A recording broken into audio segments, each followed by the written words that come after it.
bagamba olutalo luno werugwera Museveni agenda kuba tali ku ntebe, Kagame agenda kuba tali ku ntebe. We are still standing and improving you day by day. Okitegeera? Akati nina pazo yenjagala mu Uganda akugattire, then nkwene breaking news mwegenda okuyitira. Eno Ukraine nabagamba mu lutalo luno America ebala ensi 3. Ukraine mu Europe, Congo ne Uganda zebala sengezi funa olutalo negenda kuba erufunzizza. Eno Ukraine ogiraba yayingidde mineral deal nani no mu America awo taking agenda ku video ya 40 kinge. Eno bagiyita Congo yayingidde mineral deal nani no mu America, then wano tulinawo Mr X ye Uganda babuza ensi meka ensemu pazo yabo kolaki okujjula. Naye abantu bano muzina ensi ebbiri zino kyanjawulo kyekiriwo ti bano bali recognized. These are the presidents. Zelensky kwa Ukraine ayingidde mineral deal na America era kuga nti eno mineral deal teriko na misingo tujazigenda mu details emu kwemu. Eno Tshisekedi yayingidde deal ku lwa Congo na America waliwo wano X tanayingira deal. Naye kwe muna Uganda olunaku olwaleero oyina ensi erina president atensi America bano bajeetaaga lwaki teyingira tesayininga kitegeeza Uganda terina president. Museveni is not recognized. Museveni is not recognized as a president of Uganda. Yensonga lwaki mineral deal eno Museveni tanagisayininga 50-50 ya America jeri mukola na kugamba yeta against meka in particular ze singo kwetaaga then etandika okubojja bwebozeboze.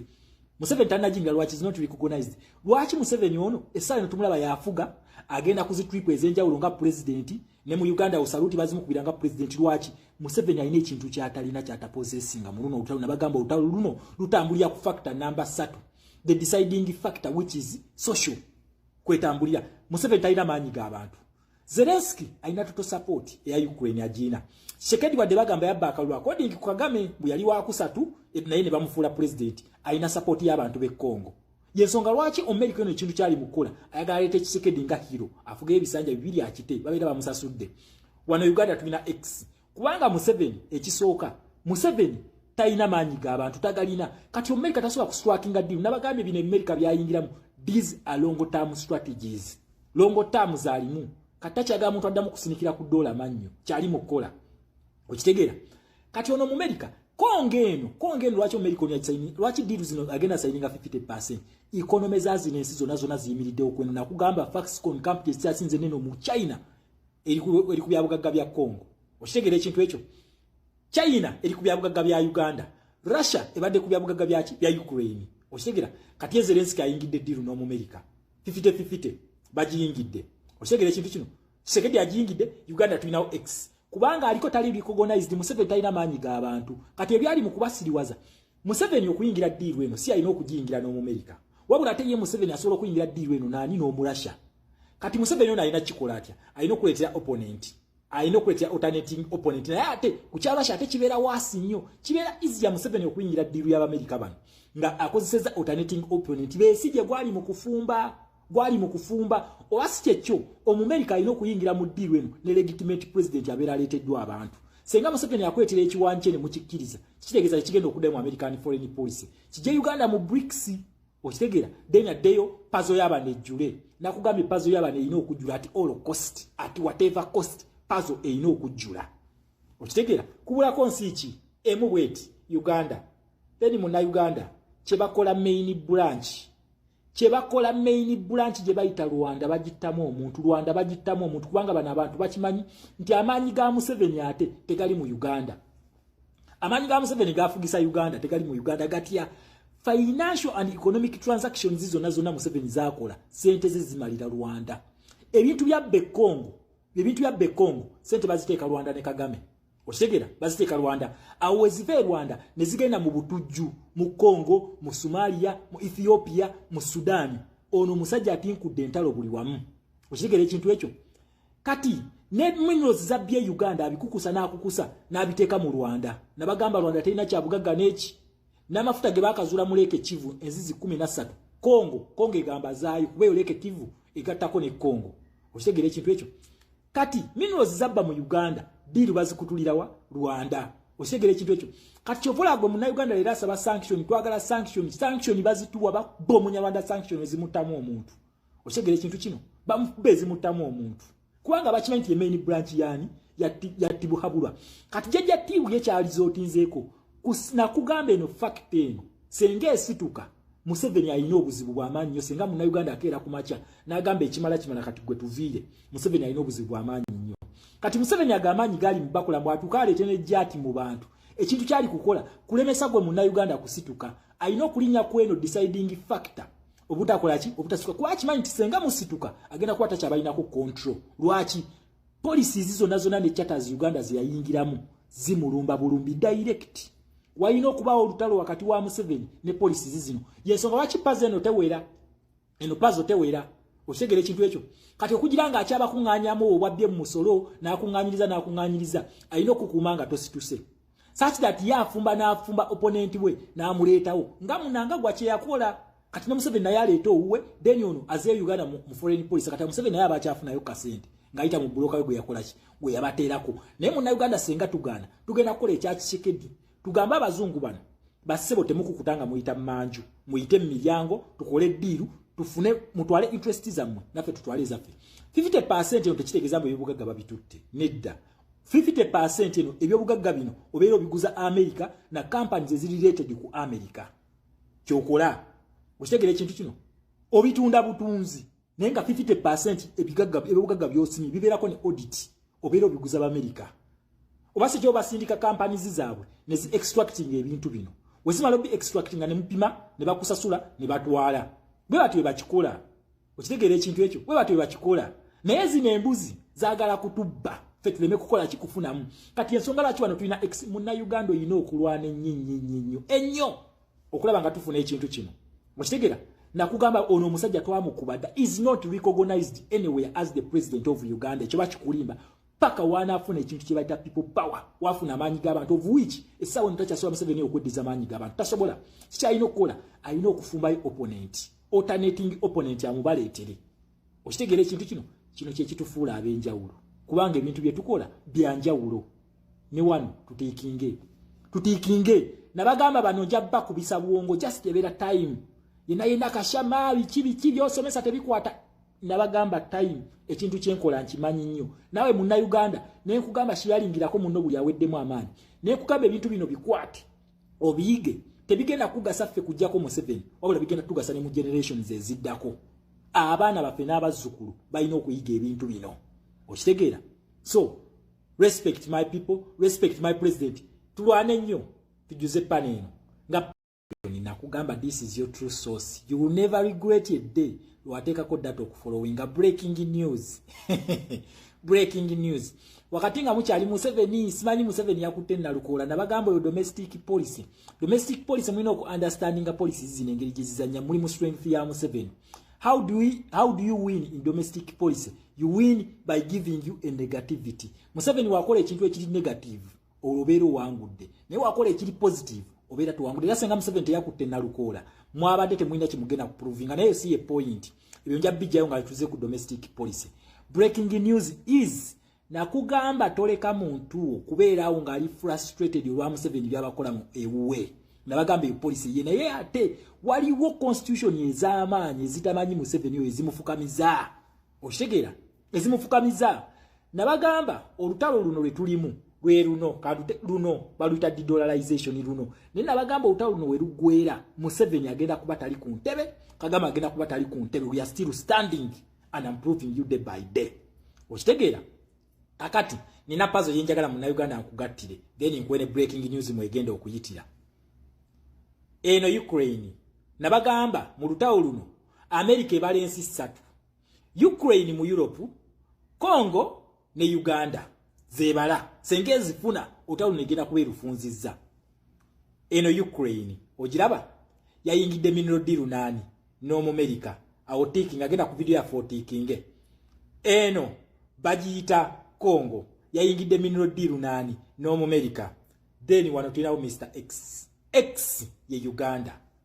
babuza ensi mmeka ensi emu pazo yabo kolaki okujjula naye abantu bano muzina ensi ebbiri zino kyanjawulo kyekiriwo ti bano bali recognized these are the presidents Zelensky ku Ukraine ayingidde mineral deal na America era akugamba nti eno mineral deal teriko na misingo tujja zigenda mu details emu ku emu eno Tshisekedi yayingidde deal ku lwa Congo na America waliwo wano X tanayingira deal Nebwe muna Uganda olunaku olwaleero oyina ensi erina president ate ensi America bano bagyetaaga lwaki teyingira tesayininga kitegeeza Uganda terina president. Museveni is not recognized. Museveni is not recognized as a president of Uganda. Yensonga lwaki mineral deal wenu Museveni tanagisayininga 50-50 ya America jeri mukola na kugamba yetaaga ensi meka in particular zesinga okwetaaga then etandika okubojja bwewoze. Museveni tanajinga lwaki is not recognized. Lwaki Museveni ono esala tumulaba yafuga agenda kuzitripu ezenjawulo nga president ne mu Uganda usaluti bazimukubira nga president lwaki Museveni alina ekintu kyatalina kyatapozesinga muluno utalu nabagamba utalu luno lutambulira ku factor number 3 the deciding factor which is social kwetambulira Museveni talina maanyi g'abantu. Zelensky alina toto support ya Ukraine ajina Shekedi wadde bagamba yabbakalwa according ku Kagame bwe yali wa kusatu naye ne bamufuula president alina support y'abantu be Congo. Yensonga lwaki America eno ekintu kyali mukola ayagala leeta Tshisekedi nga hero afuga ebisanja bibiri akite babeera bamusasudde wano Uganda tulina X kubanga Museveni ekisooka Museveni talina maanyi g'abantu tagalina kati America tasobola kustrakinga deal nabagambye bino America byayingiramu these are long term strategies long term zalimu katachaga muntu addamu kusinikira ku dola mannyo kyali mukola okitegeera kati ono mu America kongeno lwaki America onyasaini lwaki deal zino agenda signinga 50% economy zazinensi zona ziyimiridde okweno nakugamba Foxconn company yasinze neno mu China eri ku byabugagga bya Congo okitegeera ekintu ekyo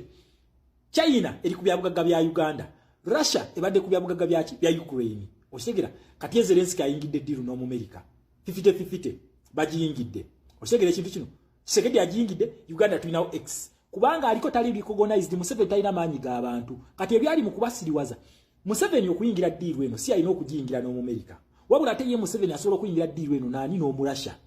kati Museveni ono alina kikola atya alina okuleetera opponent alina okuleetera alternating opponent naye ate ku kya Russia ate kibeera waasi nnyo kibeera easy ya Museveni okuyingira deal y'Amerika bano nga akozeseza alternating opponent beesije gwali mu kufumba oasi ekyo Omumerika alina okuyingira mu deal eno ne legitimate president abeera aleeteddwa abantu senga Museveni akwetera ekiwankyene mu kikkiriza kitegeeza kigenda okudda mu American foreign policy kijje Uganda mu BRICS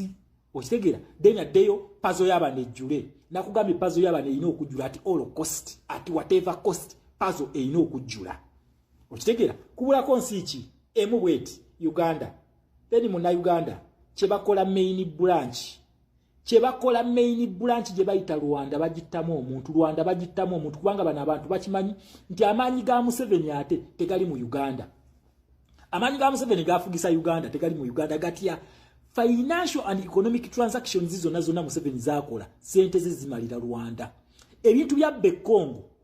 Bekongo sente baziteeka Rwanda ne Kagame okitegeera baziteeka Rwanda awo ezive Rwanda ne zigenda mu butujju mu Congo mu Somalia mu Ethiopia mu Sudan ono musajja atinkudde entalo buli wamu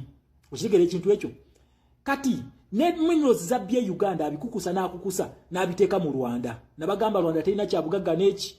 n'amafuta ge bakazuula mu Lake Kivu enzizi 13 Congo egamba zaayo kubeyo Lake Kivu egattako ne Congo okitegeera ekintu ekyo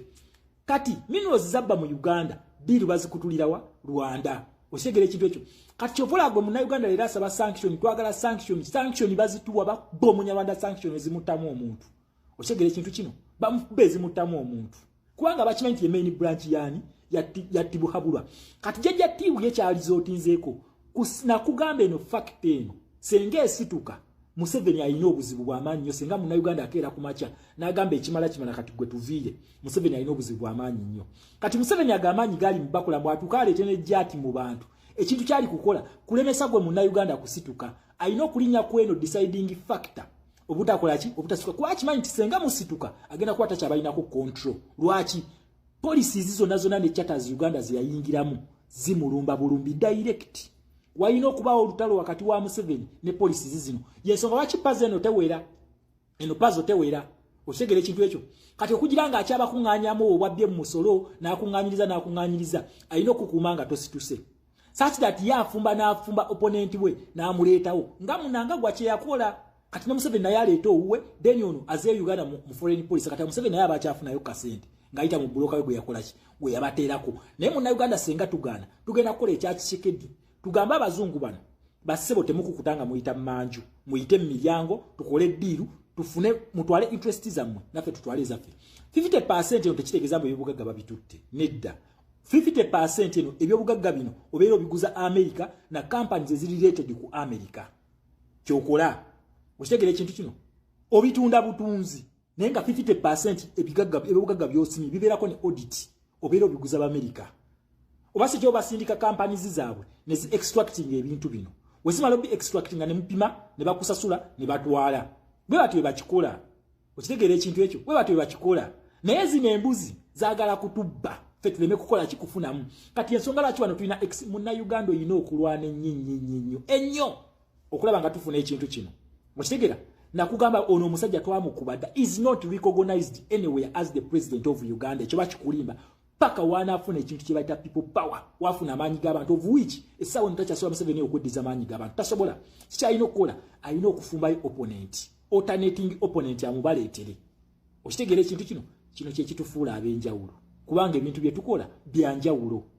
ne wano tutiikinge nabagamba bano nja bakubisa buwongo just ebeera time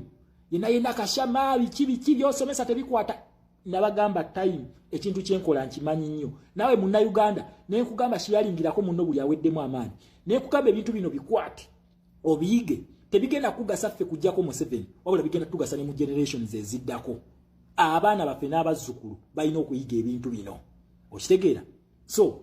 respect my people respect my president tulwane nnyo tujuze paneno nga gundi eno paze eno tujijjuza ngeri mu favor yaffe America wabajja kukola business sibya ebyemyaka na Museveni byamaze okutubba interest ezaffe azibba ez'abazungu ne zituukirya twagala ebintu ebirina audit mu Uganda balina okubulya ebyobugagga byo bigasizaaki bigize eki wabula sebe byabitunda mu nkukutu nedda baba ku luno twagala kuyita miryango buli muvubuka ebyobugagga byensi ebimugasa so sikwata byabugagga byaffe atagenda agasa Abatanzania lwaki amafuta ogatwalira Abatanzania kyogamba ffe Bannayuganda ffena tuli employed